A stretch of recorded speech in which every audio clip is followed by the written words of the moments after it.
Hey everyone, and welcome to Almost Cancelled. I'm Peter, that is Connor, and we are going to talk about Legion Season 1, Episode 4. It's called Chapter 4. Full spoilers for the episode, as always. So this was a change of pace, because... Back to the metaphysical. Well, back to metaphysical, but I thought it was a change of pace because most of the episode was not from David's perspective.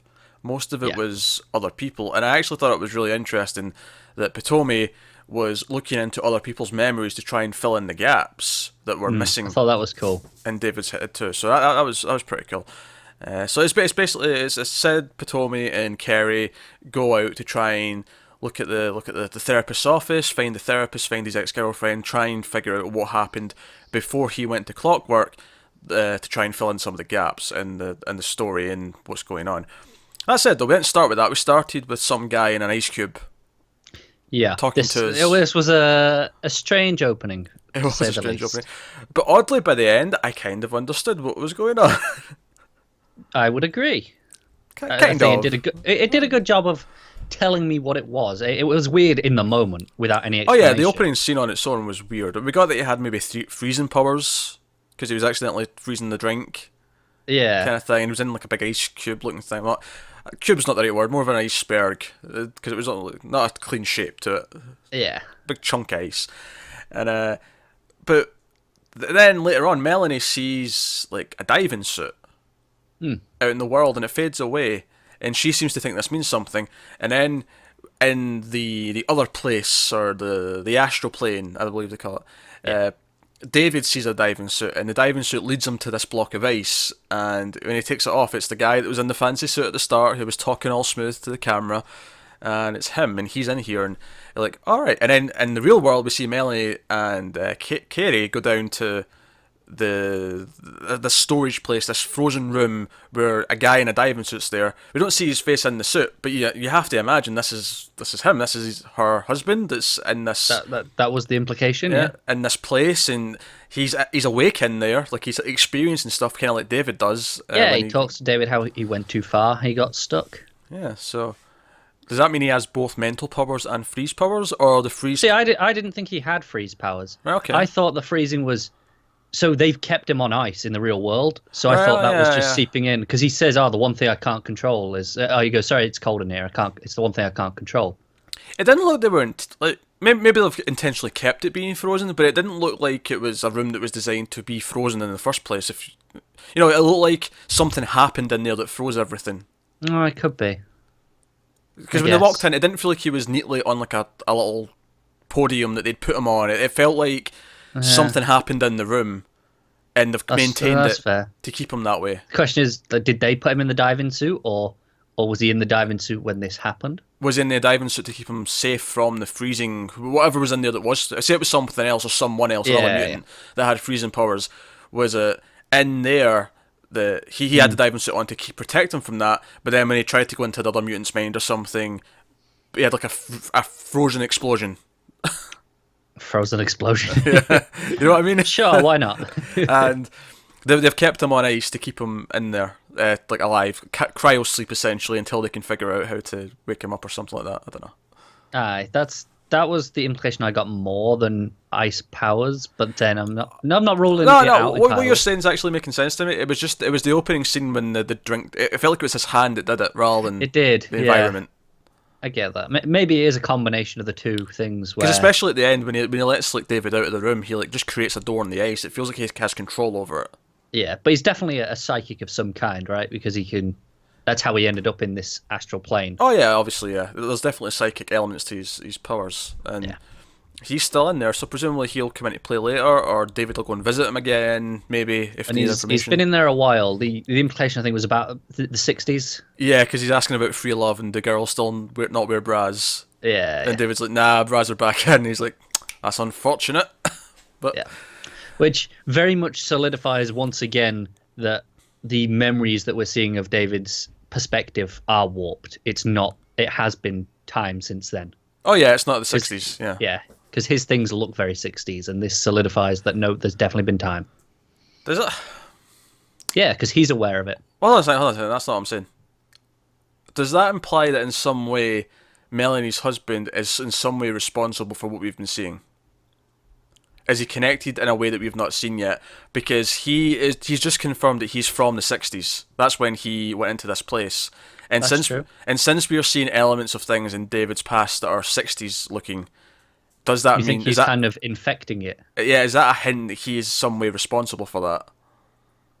Not that he's the yellow-eyed demon or whatever. I mean, I've got other theories about that, but just the idea that like everything we're seeing from like David's mind is like is he almost a narrator for us kind of thing, and because that it's like getting filtered through him. Yeah, and 60s is how he comprehends things. Yeah, because that's how he thinks things look. Yeah. Not everything, but I'm just because of those things in David's memories that are very specifically 60s, the hairstyles, the lampshades, that stuff. And he's just confirmed that he's from the 60s, and they even make a little joke about it, about the bras and whatnot. Yeah. I'm just wondering, like, is that there's a reason for this? Is that he connected? It is a strange link to have otherwise. I mean, sure, it could be coincidence, but this show doesn't feel like it has coincidences. No, it has meaning. So what else did we learn in this episode? We learned a bit more about Carrie and Cary. Yep. About how she only ages when she's outside of him. He's like the host, and she comes out, and she only ages when she's out, which is why she's much younger than him, because she's not always out. And that's when I knew how the episode was going to end. Really? At that point, yeah. Right. Because he said it's him and Melanie are talking, right? Where we learn this information about how she ages only when she's out, and he says, "Oh, I wonder what'll happen to her when I die." I was like, "She's dying instead." Fair. I never jumped to that conclusion. I actually really liked all the stuff though when she's fighting all the soldiers, and you see him, he's sweeping the room with the broom, but he starts doing the same sort of motions, and it sort of shows that they have a link when they're like heightened, when she's like really into something, it's high emotions. It shows that he's kind of mimicking that. I don't necessarily think she's dead though. Alright, but it was very clear, like it said to me that that's where it was going. Because it just felt really obvious foreshadowing. They could save her next episode. I don't think she's necessarily dead. I think you're right. It does foreshadow it, but it's just bringing up the question: what's happening to him now that she's dying? It could be a case of this is going to show the consequences of one of them getting hurt without it actually completely going through with it, so we know it for later. Yeah. So, but I think it was important to show that it works both ways. I think that was very important to establish that. Other things we learned of great interest, and again, this came from the others. Potomi, Sid, and Cary going to other people to fill in the blanks in Sid's memories, that Lenny was not actually Lenny, it was Benny. It was a guy. Yes, it was a fat guy. There was a Lenny in Clockwork. Yeah, she's in the wall, so they know she existed. Yeah, and Sid talks about how she met her. So she knew Lenny, so there was a Lenny and a Benny. I wonder if Benny became Lenny. Well, there was a few lines of dialogue that kind of really said that. Whereas a man becoming woman. Yeah. Sid was just sort of speculating, and she's like, "Are they one and the same? Did man become woman?" And it's like, well, sex changes sure exist. It takes a lot for me to believe that fat guy became Aubrey Plaza. Yeah. Which is why I think it's not like a traditional sex change. If he did become her, I think it's more mutant power related. I agree. Than just real life sex change, but that's the kind of vibe I was getting. Maybe that's why she was in there in the first place. Maybe David warped reality too much and changed him into her, and she couldn't handle it.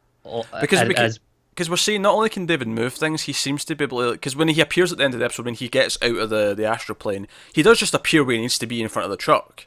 Yeah, it's not like he just wakes up where he was. He clearly can move in that sense.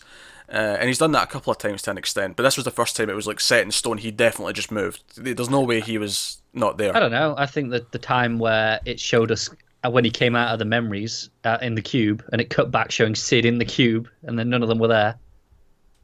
Oh yeah, sure, you're right. Yeah, I was forgetting that, but I just it was solidifying it. Yeah, that was just another example of it then. But he can clearly move and stuff, so maybe he has warped reality enough that he changed her from him to her. He made it from Benny into Lenny. Yeah, but then Lenny in his head though, I'm not convinced it's just her/his personality in there now. No, me either. Because especially not only does she seem to be manipulating him, but at the end, when Carrie's in the floor, she's shot, and he's looking ahead. You see Lenny sort of peek over his shoulder, and then the hand on the side is the demon-like hand. Yeah. But also at the same time, it's funny because people have been saying, oh, maybe it's the Shadow King. We also found out that he had a dog when he was a kid, except he didn't have a dog when he was a kid. Everyone else says there was no dog, but he keeps saying he had a dog when he was a kid called King. And I wonder I hated that this reminded me of a certain thing in a certain show we watched not too long ago. I don't know if did it not spring to your mind? It didn't. From the start of this year that me and you were not particularly impressed with. The start of this year that I was not impressed with. You do mean 2017? You're not forgetting that we're on a new year. I mean 2017. Start of this year that we were not impressed with. There was one show in particular we were not impressed with right at the start of the year. I feel like any viewers who watch most of our content will probably have this by now. But if they've watched that video and know our thoughts, they probably already know the spoiler. You're gonna have to tell me afterwards. I'm drawing a blank here, but it was the dog in particular. I'm not bothered by it in this though, regardless of what I thought of something else that I can't remember. I liked it in this. It was just I was annoyed that it made me think of that. Because the idea is that if that was this yellow-eyed demon portraying himself as a dog to him, and now he's portraying himself as Lenny, he's been there his whole life. It's something that's been with him the entire time, which maybe implies it is part of him that's in there. There's this dark side that he has to learn to control. Because at one point when he's sort of like holding his head and he's screaming, and the screen sort of flickers between things. At one point it flickers to Yellow-Eyed Demon in his place. Yeah. But one of my favourite Yellow-Eyed Demon things in this was when they're in the ice chunk. He's just stalking around the side. Well, he's stalking around, but what I liked more than that was after the stalking, when it just became a giant face in the ice. You could just see his giant eyes. Yeah. Doing very creepy stuff with this Yellow-Eyed Demon. But that one also took there that it's something he brought in with him. So it is something like he's convinced that it's something in his mind. It's just a part of him. But the husband, what's his name again? I don't know. I can't remember his name. But he's very like, no, this is something else that you've brought in with you. It's not just part of your mind, which is interesting. Again, kind of confirming that to us. But David seems to maybe having to accept that soon. Yeah. So that's the whole thing that's going on. And then, so throughout the episode, we keep getting glimpses of the sort of future, essentially. We kind of know that the Eye and the soldiers are coming for the three that are out looking for David's past. They go and meet his ex-girlfriend. Sid kind of awkwardly like pokes the bear a little bit and tries to get some information out of her. And I like that. There was some small touches with her that I thought were cool. Like when Carrie calls, we need to go and see his girlfriend, and she's like, ex-girlfriend. Thank you very much. It actually really amused me in that scene, because obviously the whole point they were there was so Potomi could read her memories. But it was like Sid didn't trust Potomi enough to get it all. She's like, no, I'm having my shot anyway. Yeah, and she probably tells her too much, actually. Like, oh yeah, we're friends with David, so we're looking for him, and just gives her too much. Yeah. But, so there's that. So they go and see the therapist. They want to know, because one of the things that David said when Sid was in his head was she's seen like a memory of him saying something about written in the stars. What did he see written in the stars? What did the stars tell him? Yeah. And they can't find this, but because he was eating tape in one of the quick cuts that we've seen last week. That was actually probably the most memorable of the quick cuts last week, because that image was still in my head. Oh, because it's really weird. It just sticks out. But they go to the therapist, who's living in a lighthouse, which I actually, even though it turns out not to be the therapist, I actually like the line. I like to think I was always a lighthouse, because in a weird way, I get what he means. He's like the beacon of light that's like helping people who are like lost come back to reality. That was a nice little metaphor. I'm done with that. But we find out it's the Eye. It's actually the Eye, and I'm like, oh, so the Eye can. It was as soon as he said, "Oh, I was left with the one dodgy eye." Yeah. I was like, ah. Yeah, you get it, but I'm like, all right. So I don't think it was established before this that the Eye could. It was not pretend to be someone else, or at least warp your perception. Yeah. Of what you're seeing, so that you look like you're seeing someone else. I loved all this stuff. The fighting outside, the run upstairs. The Eye apparently is bulletproof. Guns don't affect him. Potomi shoots him, and he because when he was walking downstairs in the slow motion and all the gunfire was coming in, I was thinking, wait, is he like bulletproof? I was like, well, maybe they're just not hitting him because they're not aiming for him. I was thinking maybe is he like in the same way that we didn't see him before because we saw the Doctor. Maybe he's not fully there, and like they just go through him. Yeah, but later on it confirms that he is there. Yeah, but, yeah. But it's when Potomi tries to shoot him and we just see him look at his gun like, huh? Like, as if he definitely hit him, but it's not working. I loved it said, like, it was like, in a last ditch, I was like, right, well, I know what I need to do to get us out of this jam, and pulls off the glove and touches him just before he can do his thing. And that kind of wraps it up, and she and his body is then taking them on his own, presumably to safety, until David, who's tricked by Lenny to thinking that it's actually the Eye who's got Sid, not unconscious. And that's where it was, even before that final shot with Lenny leaning over him, it's like, okay, something's not right, because she's going, oh, look what's happening out there. Yeah, she's trying to manipulate him into acting in a certain way. And all of it's good. I like when she actually turns back into her, because you get a sense a bit of time has passed, so it's about time for her to turn back. Yeah. And they set up that they do go back into where their mind was, not where their body was, which worked out very nicely, because it meant she was lying under him like, hey, it's me. This is awkward. I'm glad we'd established that beforehand, though. Otherwise, that would have been weird. It would have been weird, but they've established it, so it's okay. Yeah. There was lots of little things like that we said they'd established that kind of made more sense and just flowed better in this one, because we'd established all the rules of different powers, and we've established Carrie and Cary's powers a little bit more, and so I enjoyed this episode. I think it's one of the best ones since the first one. I'd agree with that. Yeah, I thought it. Good character beats from a lot of people. We learn more about some of the characters because David wasn't the focus for a lot of the episodes, even though they were looking into his past. It gave us time to really establish who the rest of the characters were, how they communicated with each other. Even something as simple as Potomi, like, almost touching Sid's hand, and he's like, relax, it's not my first day, and he kind of jokes about it. You get a little bit of the relationship and how they communicate. It was nice seeing these things unfiltered. Yes. Because usually everything's through David's perspective, and it's slightly off, and you're never entirely sure what you can trust because of how we know he sees things and what we've experienced because of that. Yeah. So just seeing it, David's removed from the equation.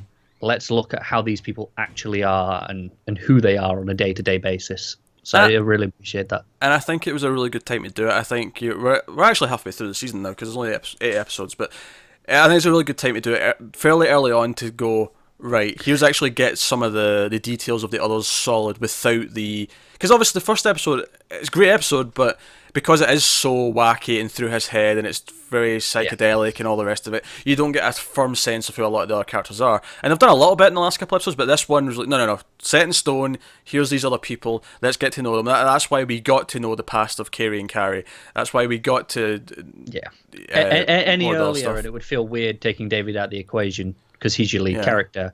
Any later, and it might feel like, well, it's getting too late for us to care about these, given that it's only 8 episodes. But the funny thing is even though David only has 2 scenes, they're both very prominent scenes where it feels like it really goes into a lot of what might be going on in his head. Oh, definitely. So I don't even feel like I'm shortchanged in that sense. It feels like there was still enough worthwhile David stuff that it didn't feel like he was completely missing either. So absolutely.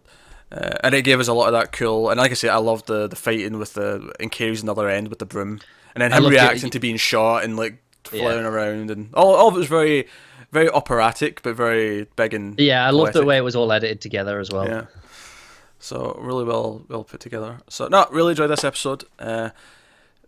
Halfway through, we'll see where it's going. I know, halfway already. I know, that is weird. Also, we did see David's sister, who with his therapist from Inside Clockwork, who's also a prisoner, and we see them communicating with each other, and they kind of established the idea that she's saying to him, look, did you know he wasn't actually sick? He has powers, because that's what the Eye and that have told her. And them openly communicating, that's kind of a cool thing, because they're the sort of people who was in his life who just believed it was it was just an illness. They thought he was ill. But like she said, she kind of always knew, but she just went along with it. Yeah, well, she didn't know, but she felt like there was more to it, because she heard the voice, she heard the other things, but nothing felt like it explained that. So yeah, you go along with the obvious explanation, even if it doesn't quite click. But the idea that these two people who were convinced it was just a regular illness and had him in a mental hospital, the idea that those two have had their worlds completely shaken to the point where they're now prisoners in cells because of their own... I loved the metaphor of the cell design as well. The way how they just had a ledge at the top and then just a falling slope. Yeah, but just the idea that their world's been so completely shaken because they they now know something they weren't willing to believe before, and it's almost their own fault that are at this point where it's affected them so much, where they're literally in these cells, they're prisoners. But even if it wasn't literal, it's still the idea that they're completely shaken from the discovery of that this is real, that there's more to it than this, that it's not just their own ignorance has led them here to an extent. Yeah. So, there you go. That's this week's Legion. Let us know what you thought of the episode in the comments below. Like and subscribe and all that stuff. There's probably some small details that we missed because there's a lot of quick cuts in this show that they like to sneak in little things here or there. But let us know what you think of the episode. Get us on Twitter at mailed_fuzz. Individual Twitters for our own general ramblings on the screen. So thanks very much for watching, guys, and we will see you next time.